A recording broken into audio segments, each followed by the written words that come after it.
again, you might want to find an alternate route. Good plan. All right, thank you, Josh. And there he is now. Mr. Bill Otto joins us on the telephone this morning.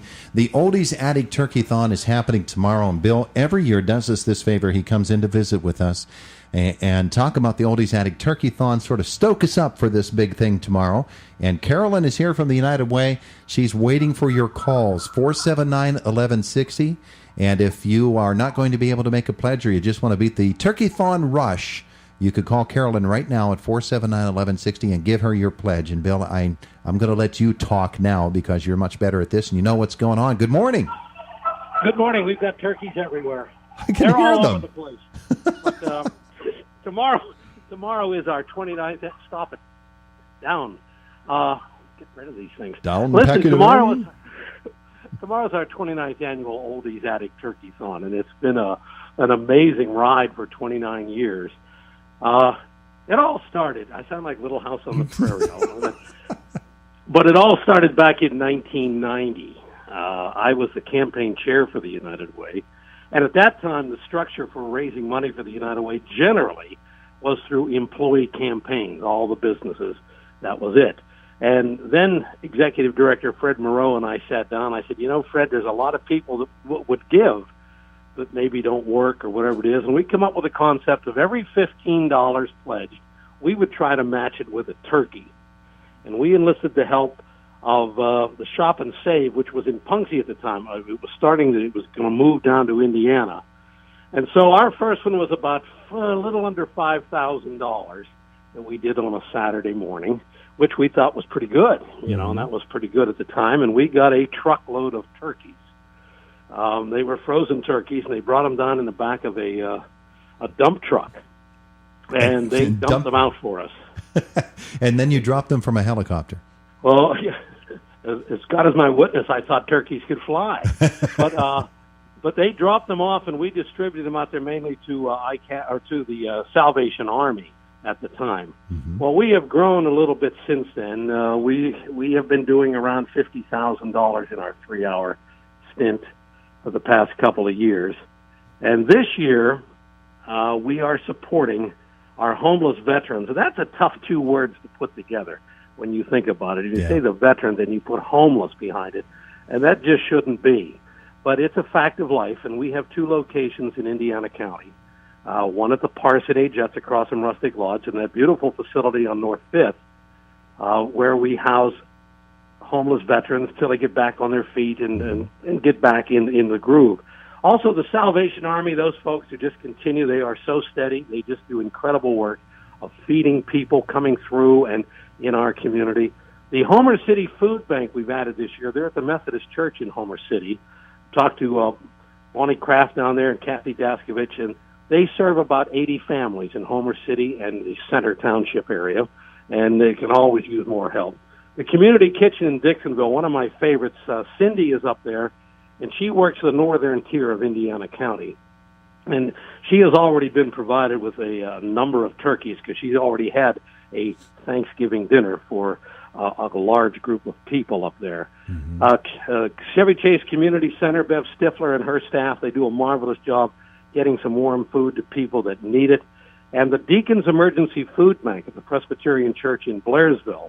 Talked to Jill down there and Pastor Tim Murphy, and that's an emergency fund. And they said, boy, it happens fast, and it's always great to have extra food and things available. So those are the organizations we're supporting. And, of course, every dollar that is raised goes to the United Way in support of its 15-member agencies. So it's your proverbial win-win situation. Mm-hmm. And Carolyn looks lonely over there. Nobody called her yet. She's sitting sadly. Did one person call you, right, Carolyn? No, and that wasn't even to make a pledge. It was just to say hi to Carolyn. How about that? I see. Well, she's sitting over there lonely behind the glass. 479-1160 if you would like to call and make a pledge and relieve her loneliness this morning and help the Oldies Attic Turkeython. Look at her over there. She looks sad. Todd, this is a big salute to the grocers in Indiana County that supplies turkeys and all these food cards. And Giant Eagle, the Ideal Market in Homer City, Tate's and Clymer, Aldi's, Martin's, Valesky's North 4th Street, Philo, and both the Indiana and the Blairsville Walmarts, all participating this year in anticipation of a big Saturday, and that's what we're hoping for. But our big Saturday begins on a Friday afternoon, or Friday morning, and that's right now. So let's maybe if you're not going to be around tomorrow, you can make your pledge right now by calling Carolyn. Simple. Beautiful. She's taking a call right now, and I just got an email from Kevin who tells us to tell your buddy $75 from me, and thank you on behalf of the Vets Parsonage and the Veterans Gardens. So, Kevin, thank you. Well, Kevin is involved with Team Red, White, and Blue, and we'll be taking over a big envelope over to Kevin on Monday so he can get it out and get it to our homeless vets because, Kevin's a veteran, and I have a soft spot for veterans, been there, done that kind of a thing, and it's just a pleasure to shake these people's hands, even though they've been dealt a tough blow in life, but they're there, and they serve this country, and we'd love to get that the food and everything out to them, and it's just a wonderful thing. It's a feel-good thing, really. $15 is all. We've kept at that for 29 years, and think what inflation has done to it. But we've kept $15 as our minimum donation. People spend more than that on lottery tickets and cigarettes and candy a week, but one $15 donation will make sure that we get some food to somebody in our community that needs a little help throughout the holiday season. I mean, it's not just Thanksgiving. It's throughout the holiday season. And we do have Carolyn's phone ringing over there now. Way to go. I appreciate that. So she's taking some pledges over there. For folks who have, and I can't imagine there are too many of them, folks who have never heard the Oldies Attic Turkeython, describe what this studio is going to be like tomorrow and for you and for everybody listening. Controlled chaos. Well, there's control to it? I didn't know there was control to it. Well, I was going to say, let's take the word control off, but it is probably the most rewarding 3 hours that I do in a year because people are coming in. We'll have groups. I'm sure that East Pike Elementary, they have done such an incredible job every year with turkeys outside of all of their classrooms. So we'll have Helen De Gaetano and a group come in from there. Hopefully we'll have some folks in from IRMC. People just come in off the street, and I always encourage them to bring kids and grandkids in because they learn the art of giving back early in their life, and there's nothing more important than that. So we have a lot of folks. We have 3 different phone lines going. We have somebody on a computer tallying numbers. We have people in and out, and it's fun. And we play music in between. Yeah, you do. And you have fun. For somebody who's never experienced it as a listener, just listening to the spirit of the whole thing, it's just an amazing thing. Down through the years, of course, you've done the Turkeython, and there have been all kinds of different things.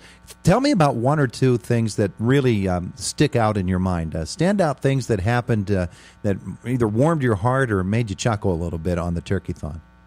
Well, the thing that was our very first one, when they dumped those turkeys out, we didn't know what to expect. We were down where the Gazette printers are now. It was a warehouse, and these were all wrapped. Don't get me wrong, they were wrapped. And it just sounded like a truckload of bowling balls. That's what I was just thinking. That's what it was, and the guy pulled out with the truck. Fred Moreau and I stood there and looked at each other going, now what?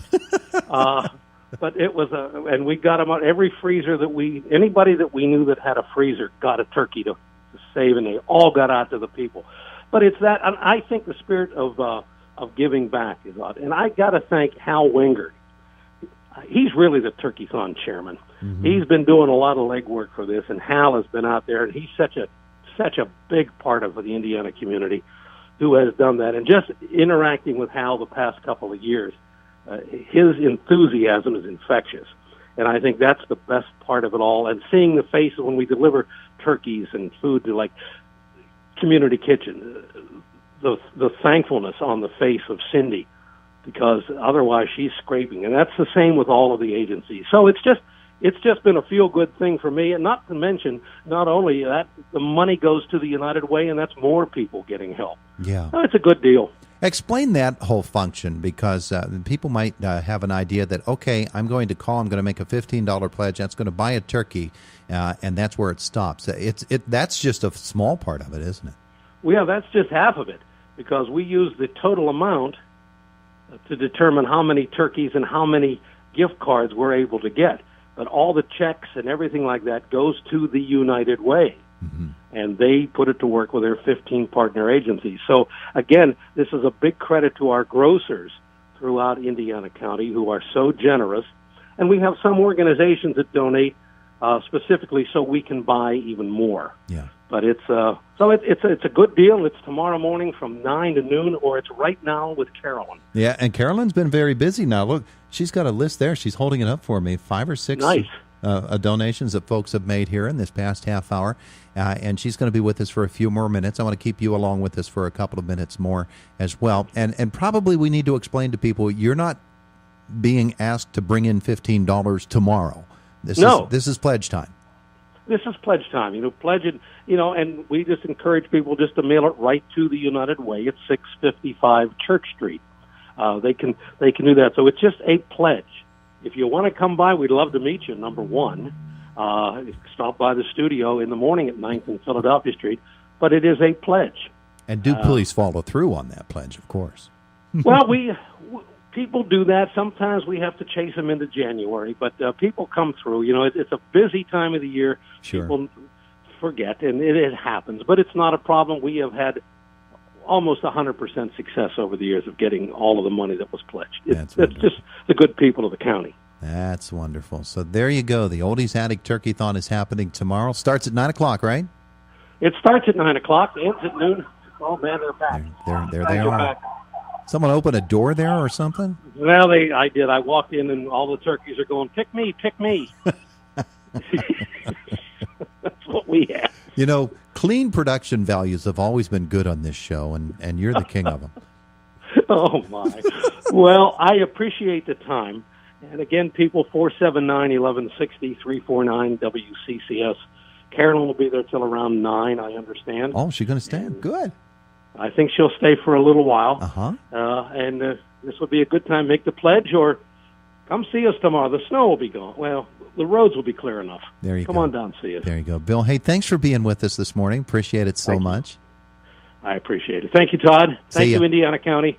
There's Bill Otto. The Oldies Attic Turkeython is tomorrow. Carolyn is going to stay here for the next half hour or so and take your pledges. If you want to make your pledge early for the Oldies Attic Turkeython, you can do that. And the number, 479-1160. And since Bill is off that other line there, if you want to call 349-WCCS, you could do that too. But just think of 479-1160 because that'll keep her busy enough so she's not juggling lines. 8:26 in the morning. It is the voice of Indiana County, WCCS AM 1160, 101.1 FM.